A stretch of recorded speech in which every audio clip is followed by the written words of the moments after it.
Hello, everyone, and welcome to episode 3 of Learning League Together. Today we will be doing ADC fundamentals with our guest host, Zawolfie. Introduce yourself, Wolfie. Hey everyone, my name's Zawolfie. I am a Platinum 2 ADC main. I've been playing ADC for about 3 or 4 years now, and I would say I'm pretty good. So I'm here today to help you guys sort of work out maybe some problems you're having in low elo games. So if that's all for the introductions, I can start right on. Go Everything right okay, ahead. Wolf? Go right ahead. Excellent. Uh, First things first, there is something that I see a lot of people do in low elo games that actually really annoys me. You know what? In fact, it happens in every elo, so I just want to get this out of the way first. And it has to do with probably one of the most potentially important things, and that's the early game, and particularly invades. So right now I'm going to set I have a little scene set up here. So we have a Blitzcrank invade with his team. And if you notice right here, this bush right here is a death bush. You'd absolutely never, ever want to be in that bush. Because there is absolutely no way for when that Blitzcrank starts running over. Oh, whoops, I accidentally deleted Blitz. But whatever, let's continue on. There's no way that when they come around this wall right here, you will have enough time to run back. So you will always get caught by whatever champions are going to run at you. What's better is if you wait around here, you'll still have enough vision to see when anyone enters this line of bush right here. If my mouse is showing up, I'm not sure. You'll still have enough vision to see when they run up, and if they try to flash pull you, you will still have the chance to flash away. So, and I say this on ADCs mainly because ADCs are the ones who are typically getting caught in around this area, particularly around this area, because it's often red side who's trying to invade, since invading on red side's pretty much easier than invading on blue side. And if you're on blue side, it's best to wait around this area, but not actually. You want to stand right here so that you can see them sort of come out of the bush, this bot lane bush right here, because that's often where they'll come from if they're come invading from bot side. And if you're right here, you will have enough time to back up. You can also wait right here on blue side. It is a little more tricky. You want to see them come through this area right here. But other than that, that's like the basic thing for invades and potentially saving yourself from getting killed or having like the enemy get first blood and just snowballing the game from there. Now, moving on, I want to particularly talk about the early laning phase and like what I see some ADCs do badly in basically all lanes, but particularly in this scenario setup.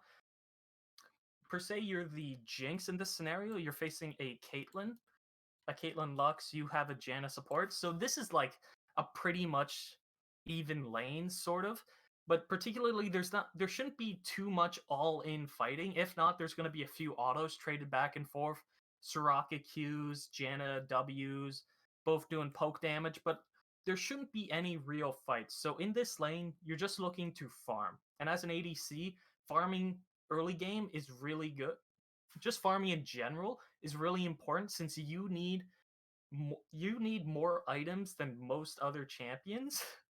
And when you get to those items, you will become a centerpiece for your team, but you need to get there. And to get there, we need CS.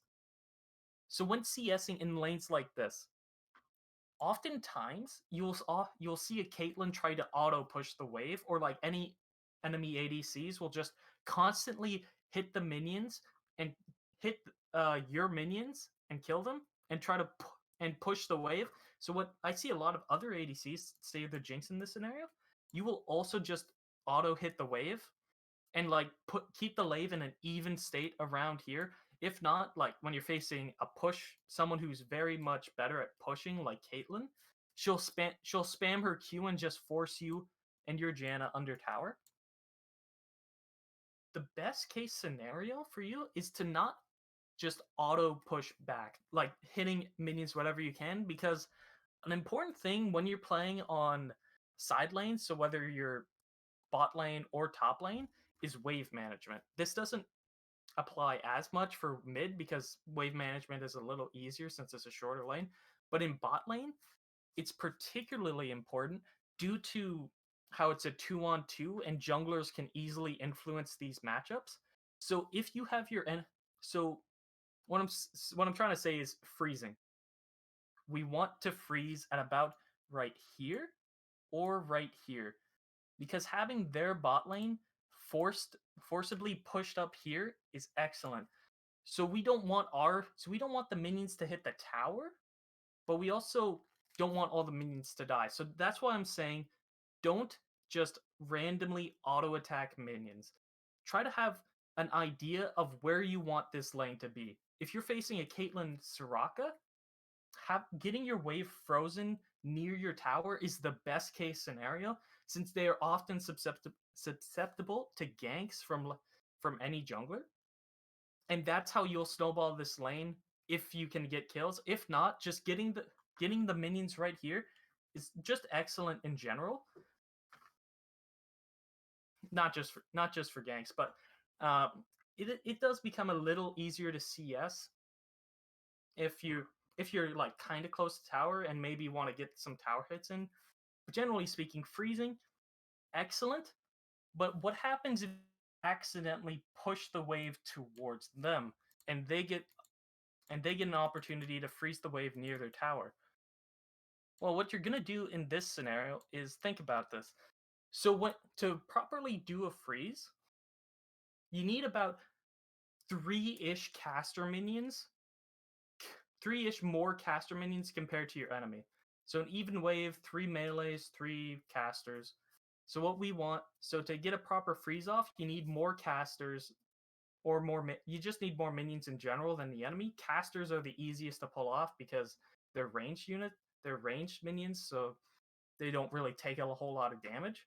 So let's say if you're pushing in and your enemy has about you have your minions, sorry, have about 4 casters, melees, and you're right around this area.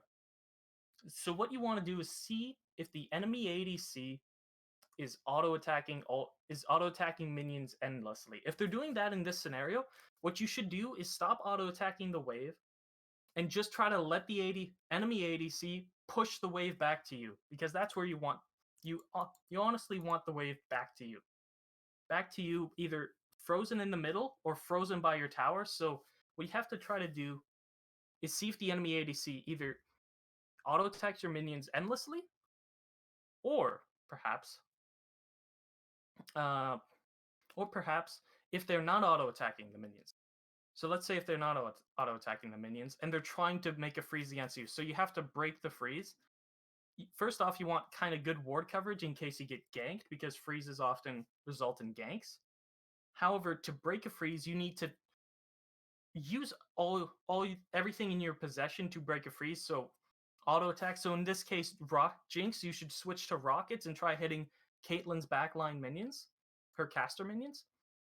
Your Jinx's W doesn't really help, but you just want to constantly hit with those rockets to try to break the freeze and crash it under tower. If you can crash it under tower, you have a very good chance of rebounding and making the lane come back to normal in the middle. Now, however, you need to start aggressively pushing when you're in this scenario, just aggressively hitting the minions immediately once their next wave hits. So let's say they have let's say their minions are about right here-ish for both sides. So, and your wave's about frozen right here. It's not good to just try to break this freeze right now, because another wave's gonna hit and you're gonna start losing some minions under tower. So when this wave finally gets to their tower at around their freeze, that's when you want to start killing the minions as best as you can to break that freeze, so that your fresh new wave of minions automatically just goes straight to tower and dies. because it's hard for ADCs to CS under tower. A lot of people have some trouble CSing under tower if they just mindlessly auto attack. So trying to see how well they can CS under tower is very fun to see. I would try to get rid of these lines, but I'm having quite a lot of trouble. So there we go. We're just gonna remove them all like that. So that's kind of what you want to do in an even matchup. It's all about wave management. How many caster minions you have, how many caster minions the enemy has. Are you randomly auto attacking the wave? Is your enemy randomly auto attacking the wave? Or do you have potentially gankable junglers who like to gank? Maybe like a Rammus for Hecarim who can just, when around river, start speeding up and get past your wards immediately if you ward any of these bushes. And so freezing can help either prevent ganks or help your jungler gank the enemy. So that's why it's a very important tool to think about when you're playing ADC, because it's all about wave management, really. Anything to add on to this, Wolford, before I move on to a more aggressive lane? Nope, you have it pretty much covered there. All right, thanks. Now that was the start. Okay, let's look at a more aggressive lane. Like, let's say you're Jinx Janna into maybe Jhin Leona. These Jhin Leona really want to fight you because they're really good at killing you and bursting you. And in this scenario, bot lane is a 2v2. So what you have, so it's not just about you, it's about, oh, excuse me. It's also about how your support is playing. So in this scenario, if your support is great. If your support is playing back and you're playing a little bit too forward, then you're easily susceptible to getting dove on by Leona or from just tanking random auto attacks from Jhin. And that's how you'll lose a lot of poke and you'll just end up under tower quite low and it's quite potentially diveable from especially Leona and from the enemy jungle. So you want to, in this lane, you want to be passive. The enemy wants to be aggressive. So you want to play back with your support. If they're playing like a scaredy cat, you should play like a scaredy cat, because you going aggressive is only going to make you int. However, let's say if like Leona goes in on you, your best opportunity is to try to flash away. In this scenario, I would highly recommend bringing Cleanse, because immediately when Leona goes in on you, cleanse it and try to run away from the Jhin W who's going to try to snare you. However, what if Leona goes in on Janna? Say they're about the bottom bushes here, and Leona just engages in on Janna here. You and Jhin are about right here. You're about on the other. Let's say you're on the other side of the lane-ish from your supports. So Jhin sees Leona goes in on Janna. Jhin is immediately going to try to follow up on the Janna. So he's going to walk forward to try to get some auto attacks off and some abilities off. What you should do in this scenario, if Leona is on top of Janna, Leona, while she might do a lot of damage, is not the primary damage threat here. So while you can throw a few auto attacks at her, it's much more important. It would be much better if you immediately just go onto the Jhin here to prevent Jhin from potentially sealing Janna's fate and just killing her. Just start throwing abilities or just start auto attacking him endlessly, because you want to try to prevent Jhin from killing Janna. And doing this will also potentially negate Leona's engage, because if they can't burst Janna, she's able to she's going to be able to walk away, and since she's a range support and an enchanter, her best use is just shielding you as you damage Jhin. And since Leona used her full combo, what is she going to do to stop you? All she is tanky. So, and waiting for her Q to go back up, so you just get free reign on that Jhin with a shield on top of you. And that's how you play against an engage heavy bot lane. If they want to fight you, you have to play smart. Freezes often help to freezes, as always, help when fighting literally anything in the bot lane. But it also, but particularly if they're an aggressive bot lane who are trying to attack you while you're freezing around here. And in this scenario, you got to play back with your Janna, because if she's playing scared, you need to play scared.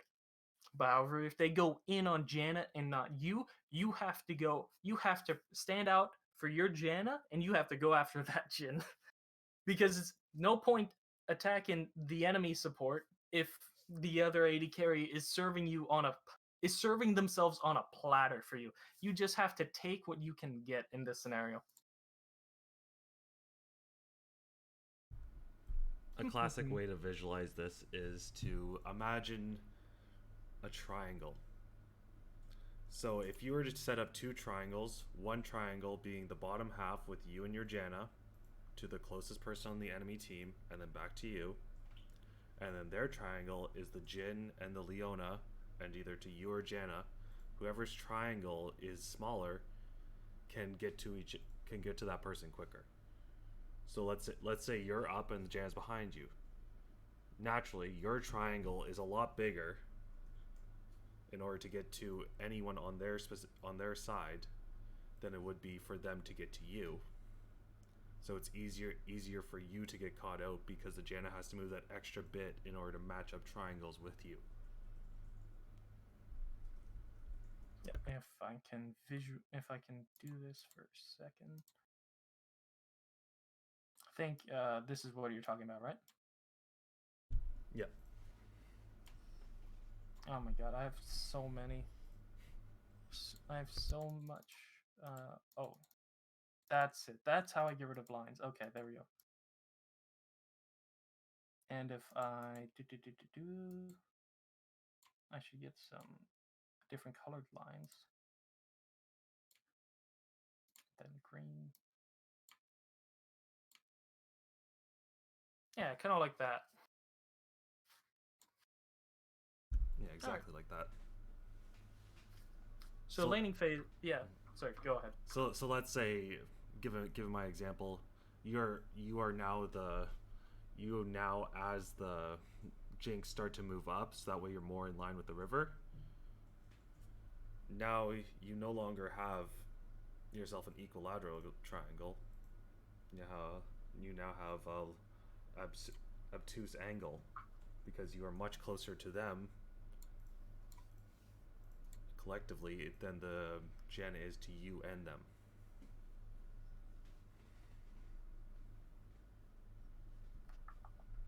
And then their triangle would be just the Jhin to you. Yep. It's harder to do this on the fly than I think some people think. Yeah, look at how small their triangle is.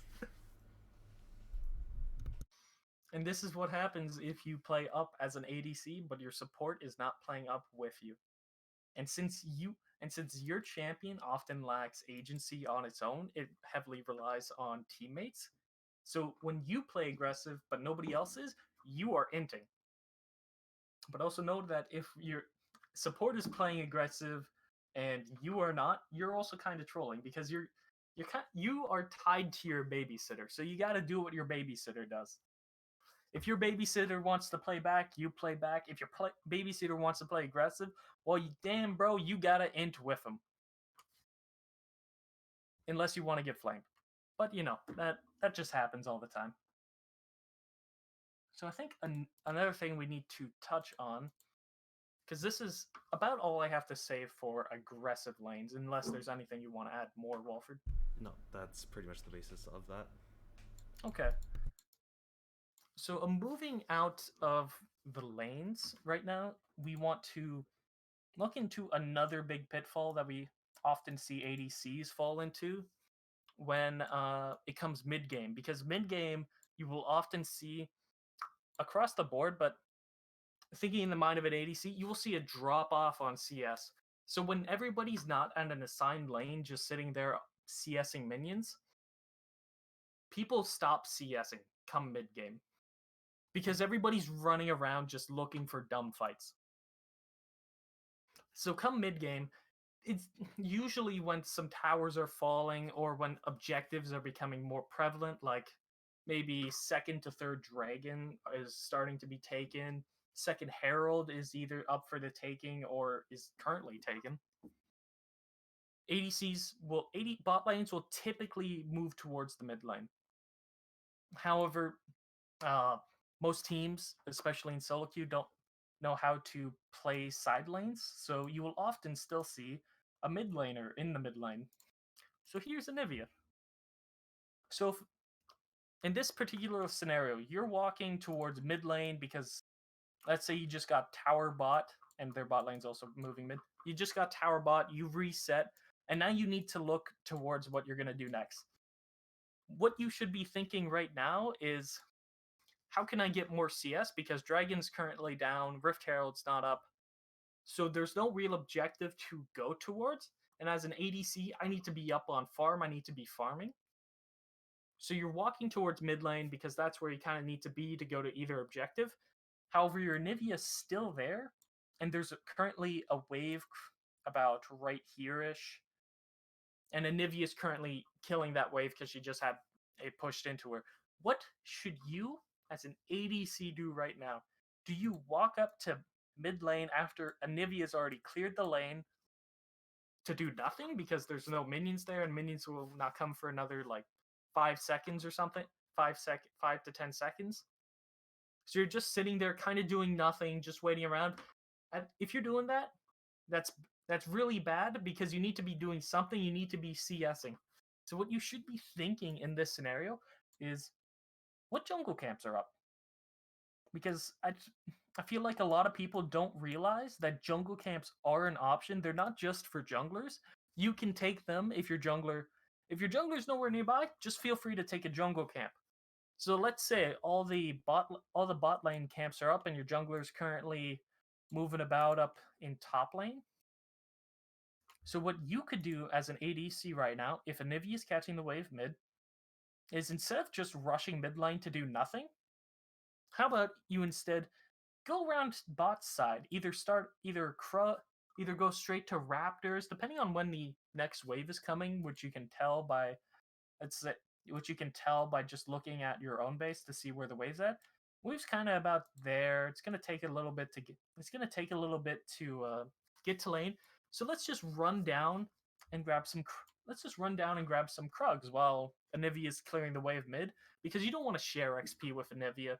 It's important that you also get some solo XP or you don't split XP across 3 ways because solo XP is much more valuable than just duo XP, trio XP, or even if you have just 4 people sitting mid lane for no reason. You want XP. You don't want to be behind. Levels do matter for base damage.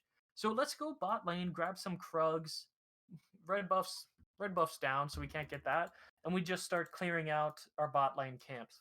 This will help you keep up on CS.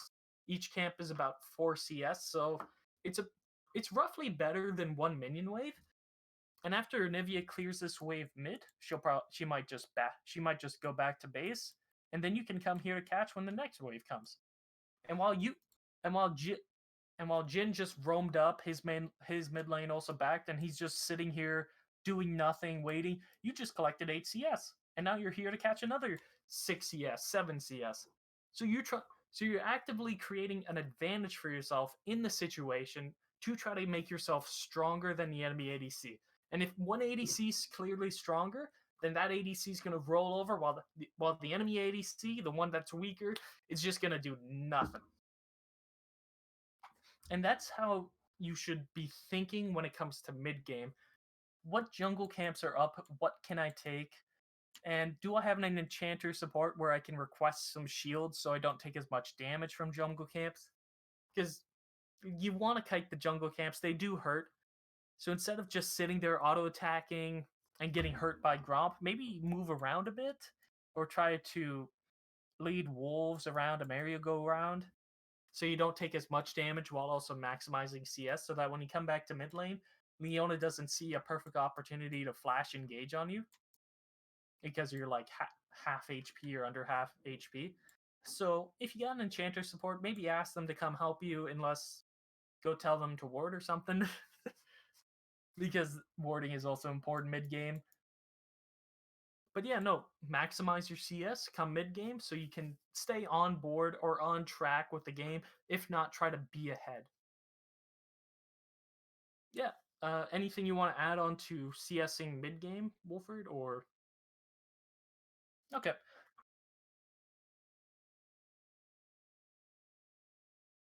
Oh yeah, big. This is big because while you can take camps, you don't want to take the camps from the jungler who's doing it right there, and you also want to try to minimize how much you're stealing camps from a Mumu or your jungler, because if your jungler is running around just trying to make plays, it's not as bad. But if your jungler wants to farm, because farming is very important to stay on level or if not above level of the enemy jungler, because smite differences do matter, and you want to keep that in mind before the enemy jungler just walks into dragon and outsmites your jungler who never had a chance because you kept taking his wolves while he was on it. So yeah, no, you have to also think about your jungler. Does he need camps? Is he going to be currently taking camps? And where is he? Yep. Moving a little bit from mid game, still on the topic of mid game, I want to quickly talk about warding, because even as an ADC, you should have some wards up. Come level 9, I would highly recommend you take blue ward immediately, because when mid game hits, you don't want to be face check. You don't want to be right beside a bush warding with yellow wards, because that's how you get engaged on and how you die.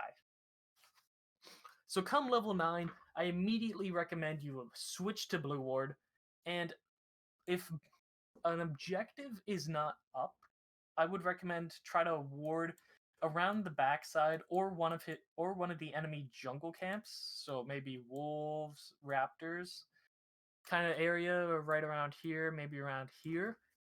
What you're trying to do with these wards is effectively figure out where the jungler is and where he's kind of going, because still trying to track where your enemy is still is very important even as an ADC, because and you have the opportunity to do that with blue wards. If an objective is coming up, you might want to save it depending on your ward state, because what the enemy could be doing is they could be faking a Baron. Let's say they're all just waiting in that pixel brush. You and your team doesn't have any wards in rivers, so that this entire area is just dark. What you have the opportunity to do as an ADC with your blue ward is just blue ward the Baron to figure out, oh wait, they're not on it, they're clearly baiting. So you can prevent yourself from just running into an enemy trap and then you first die, and then the entire team fight goes wrong, and then they get Baron, and then they just push and end the game. So blue wards, very important. That's my little rant about blue wards. I guess the last thing that I kind of want to get into is team fighting, and I don't have a good icon example for this setup, so we're gonna go with what we have right here. Let's do the team fight around mid lane. So during team fights, what should you as an ADC be doing? Well, the simplest answer is hit tanks. But the complex answer is not always. If there's an engage and you want to kind of attack who's closest to you to begin with. So which will usually be the tank, who also poses the least threat to you. So let's say Leona goes in. You have no opportunity to hit like any of their enemy carries. So like Jhin, or let's just quickly put down a Bazir. You have no opportunity to hit the enemy carries, and if you try to hit the enemy carries, you will surely die. So what in this scenario, you just want to hit Leona and try to bring her down, because as the ADC, you have probably the best tank shred, unless you have some percentage on your team, percentage health damage, or some other true damage coming out from some weird champion you have. But whatever, as an ADC, you can best shred tanks. And so like tanks are probably the best thing to be hitting without getting out of position, because you don't want to be like away from your team, nor do you want to be ahead of your team, because those are both suicidal, and that's how you lose team fights. So you want to start off by hitting the tanks. Now, what you should be looking for is, do the enemy carries get careless enough and go out of position, or give themselves on a silver platter? Because immediately, if let's say Azir accidentally shuffles in and completely whiffs his ultimate on this Anivia, you should immediately stop auto attacking that Leona and just focus on the Azir, because Leona doesn't matter anymore. There is a prime damage threat right in front of you, and you want to kill him. You need to kill him. You need your team to just focus him. You need to stop focusing the tanks when carries are easily available to damage. You also don't, and yeah. So you stop focusing tanks, start hitting carries. Now let's say he flashes out. You should not like he flashes out, but he still has some good HP, so you should definitely not flash after him. That's when you go back to hitting tanks. So for ADCs in a team fight, it's a rotation between hitting tanks and hitting carries. You hit tanks when you need to play more safe, more back, but you hit carries when the opportunity arises. So Leona goes in, but Amumu is here on the flank. The Amumu is on your team. He goes in and gets a massive root on this Jhin Azir. So that's when you want to screw Leona and go after the backline. When an opportunity presents itself, you need to try to capitalize on it. If you sit here hitting Leona while dying to the backline, that could be considered your fault. However, if you ignore the Leona and try to help Amumu, if you both die, well, it was an attempt and you tried your best. But if you didn't, if you win the team fight, because, well, without carries, tanks aren't really much to deal with, unless it's Cho'Gath. But whatever. To get the point home, hit tanks or hit tanks when available, when you need to play safer, when everything's not going to hell.